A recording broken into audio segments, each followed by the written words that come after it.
Assalamu alaikum dear student. Myself Muhammad Raviz Ajmal, subject specialist biology. Bismillahirrahmanirrahim. Chapter number 2, Solving a Biological Problem. The contents of today's lecture are data analysis, mathematics as integral part of science, and exercise. Previous knowledge. Previous lecture में हमने data organisation को study किया था। Data organisation में हमने ये देखा था कि हम डाटा को किस तरह तरतीब देते हैं और डाटा को किन किन फॉर्म्स में ऑर्गेनाइज किया जाता है। हम उन फॉर्म्स में हमने स्टडी किया था कि हम डाटा को चार्ट्स की फॉर्म में, डायग्राम्स, टेबल्स, मैप्स की फॉर्म में हम डाटा को ऑर्गेनाइज करते हैं। तो नेक्स्ट आज हम जो टॉपिक को स्टडी करेंगे वो है डाटा एनालिसिस। तो डाटा एनालिसिस क्या होता है? डाटा कोई भी इंफॉर्मेशन होती है। एनालिसिस क्या है कि जिस डाटा को हमने ऑर्गेनाइज किया अब हम उसको एनालाइज करेंगे। Data analysis is necessary to prove और disprove a hypothesis by experimentation. Data analysis एक बहुत इंपॉर्टेंट स्टेप है क्योंकि जो हाइपोथेसिस फॉर्मुलेट करते हैं उसको हम एक्सपेरिमेंटेशन की बेसिस पे फिर प्रूव और डिसप्रूव करते हैं। It is done through the application of statistical method i.e. Ratio and proportion. तो बच्चों आप लोगों को अगर याद हो तो हमने चैप्टर नंबर 1 में हमने interrelationship biology to other sciences पढ़ा था। तो तब हमने बायोमैथमेटिक्स और बायोस्टैटिस्टिक पढ़ी थी। तो उसमें हमने देखा था कि जब हम कोई भी डाटा इकट्ठा करते हैं एक्सपेरिमेंटल ग्रुप से तो हम उस पर स्टैटिस्टिकल टेक्निक्स को, टूल्स को अप्लाई करते हैं। तो बिल्कुल इसी तरह हमारी बुक में जो स्टैटिस्टिकल मेथड दिए गए हैं कि जिनको हम यूटिलाइज करते हैं for the solving a biological problem और बायोलॉजिकल इशू, तो उन मेथड्स में रेशियो और प्रोपोर्शन को बताया गया है। Ratio, when a relation between two numbers e.g. a and b is expressed in terms of quotient a divided by b, it is called the ratio of one number to the other। Ratio को हम define करें तो ratio जो है वो relationship होता है किसी भी दो नंबर्स, दो वैल्यूज़ के दरमियान जिसको हम एक्सप्रेस यानी जाहिर करते हैं a डिवाइडेड बाय b के ज़रिए से, और ये क्या कहलाता है? उन दो नंबर्स की रेशियो कहलाता है। Representation of ratio, representation of ratio may be expressed by putting a division or a colon mark between the two numbers। तो रेशियो को हम एक्सप्रेस किस तरह करते हैं? First of all by putting a division, या तो हम दो वैल्यूज़ के दरमियान डिवाइडेड का साइन लगा देंगे या हम उसको कोलन से रिप्रेजेंट करेंगे। For example the ratio between 50 malarial patients and 150 normal person is 1:3। जैसा कि हम एग्जाम्पल में देख सकते हैं कि 50 मलेरियल पेशेंट्स और 150 नॉर्मल पर्सनस के दरमियान जो रेशियो है वो 1:3 है। नेक्स्ट है proportion. Proportion means to join two equal ratios by the sign of equality. Proportion से मुराद जब हम दो रेशियो को आपस में ज्वाइन करें by the sign of equality तो उसको हम प्रोपोर्शन कहते हैं। For example a/b is equal to c/d is a proportion between the two ratios।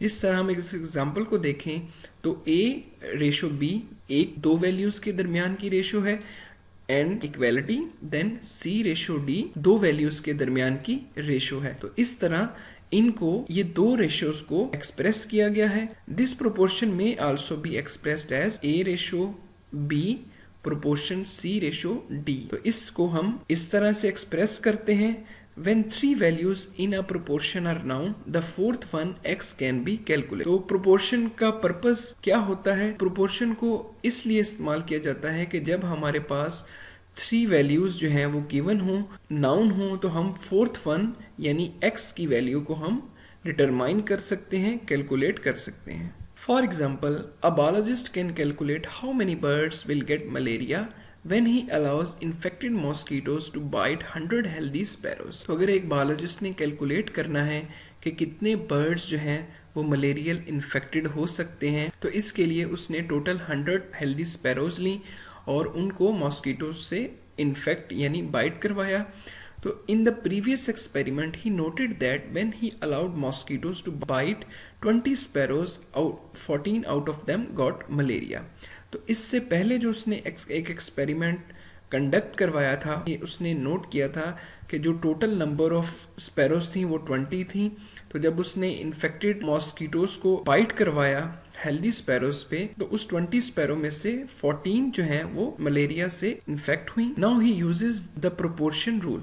तो इस तरह से प्रोपोर्शन रूल को यूज करते हुए हम 100 हेल्दी स्पैरोज में से कितने स्पैरोज जो हैं वो मलेरियल इन्फेक्टेड होंगी उनको हम कैलकुलेट कर सकते हैं। तो bye using proportion rule the first ratio 14:20, जो फर्स्ट रेशो थी जब उसने फर्स्ट टाइम एक्सपेरिमेंट कंडक्ट करवाया तो उसकी जो रेशो थी वो 14:20 थी, यानी आउट ऑफ 20 जो 14 थे वो मलेरियल इन्फेक्टेड स्पैरोज थी।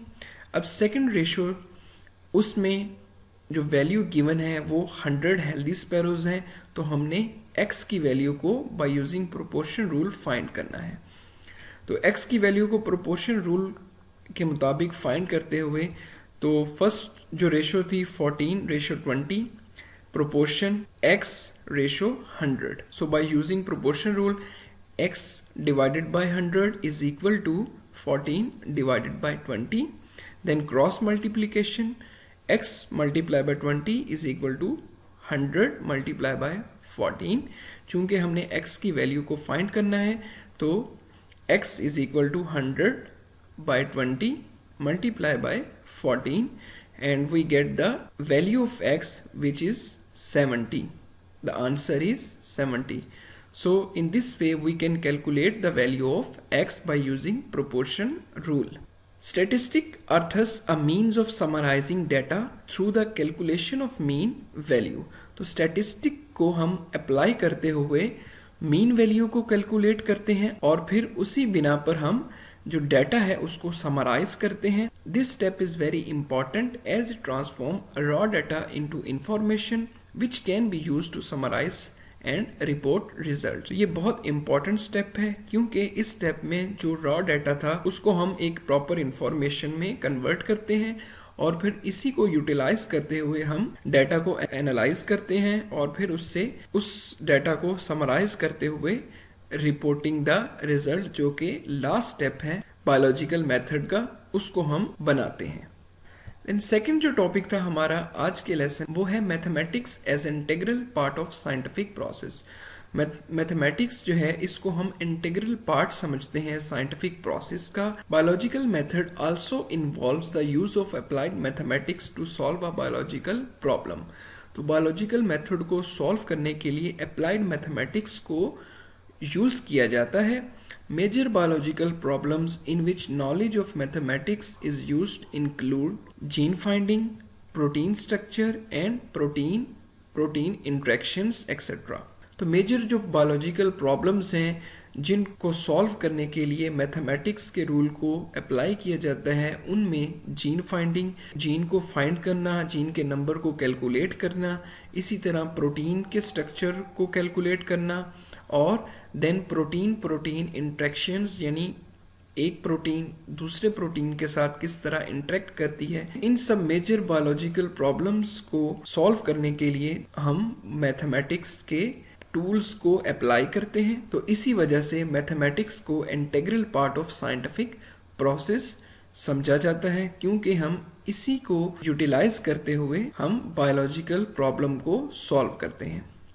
नेक्स्ट है बायो इन्फॉर्मेटिक्स।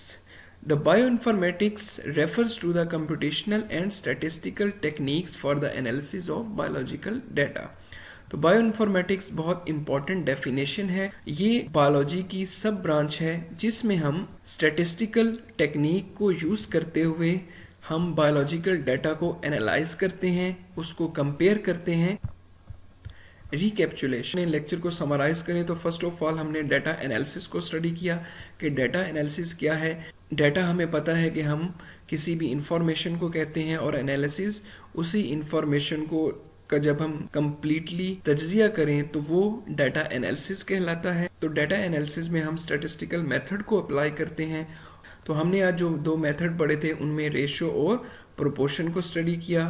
रेशो क्या है कि जिसमें हम दो वैल्यूज़ के दरमियान जब रिलेशनशिप को एक्सप्रेस किया जाता है तो वो उन दो वैल्यूज़ की, दो वेरिएबल्स की रेशो कहलाता है। देन प्रोपोर्शन को हमने देखा, जब दो जायद वैल्यू हों तब हम प्रोपोर्शन को यूज़ करते हैं। देन हमने स्टडी किया mathematics as integral part of scientific process, कि मैथमेटिक्स को integral part of scientific process क्यों समझा जाता है, क्योंकि जो बायोलॉजिस्ट हैं वो जब किसी भी बायोलॉजिकल इशू को, प्रॉब्लम को सॉल्व करते हैं तो उसके लिए वो मैथमेटिक्स के टूल्स को अप्लाई करते हैं, यानी अप्लाइड मैथमेटिक्स के ज़रिए से उसको सॉल्व करने की कोशिश करते हैं। इसी तरह जीन फाइंडिंग, प्रोटीन इंटरेक्शंस और भी बहुत से जो प्रोसेसेस हैं उनको स्टडी करने के लिए जो है मैथमेटिक्स के टूल्स को अप्लाई किया जाता है। Now we move toward our, तो ये चैप्टर नंबर 2 की एक्सरसाइज है जो कि एमसीक्यूज लास्ट पे हमें दिए गए हैं, उनके जो स्टेटमेंट है और उनके आंसर है। अब हम अपनी एक्सरसाइज को सॉल्व करते हैं। विच one of the following is a correct sequence in biological method, के बायोलॉजिकल मेथड का एक करेक्ट सीक्वेंस क्या है, तो उसका जो राइट आंसर है वो ऑप्शन सी है, observation, hypothesis, deduction and experimentation. Then second MCQ है which one of these is not a characteristic of a hypothesis, तो इसका जो राइट ऑप्शन है सी है, must be correct. Third MCQ है at which point is a biologist most likely to use reasoning, तो B option during hypothesis formulation is the right one. Fourth MCQ is a hypothesis must be testable to be scientifically valid. Being testable means that the right option is B. Only a controlled experiment can indicate whether the hypothesis is correct or incorrect. Then fifth MCQ is what would be the best experimental design for testing a hypothesis that bean plants require sodium. तो इस MCQ का जो right option है वो B है, grow bean plants with and without sodium. Sixth MCQ is a gardener sees a large snake nearby. He knows that generally snake stings, so the gardener ran away. The gardener did which of the following? तो इनके option में से जो best option है वो है A, right option, used reasoning. Then seventh MCQ is a scientific theory has which of the following properties? The right option is A, it agrees with available evidence. 8 MCQ is experimentation is the only step of scientific process, but it is very important because it always, the right answer is C, ensures that hypothesis can be confirmed with certainty. The last MCQ is you are testing a hypothesis. Students learn more if they drink tea before sitting for study. Your 20 experimental students drink tea before study. You test their learning by giving questions. Your 20 students of the control group should have all experimental condition identical to the experimental group except that. जो right option है वो है C. They should not take tea before study. So students, ये था आज का हमारा lecture. Hope so you can easily understand. Thank you and Allah Hafiz.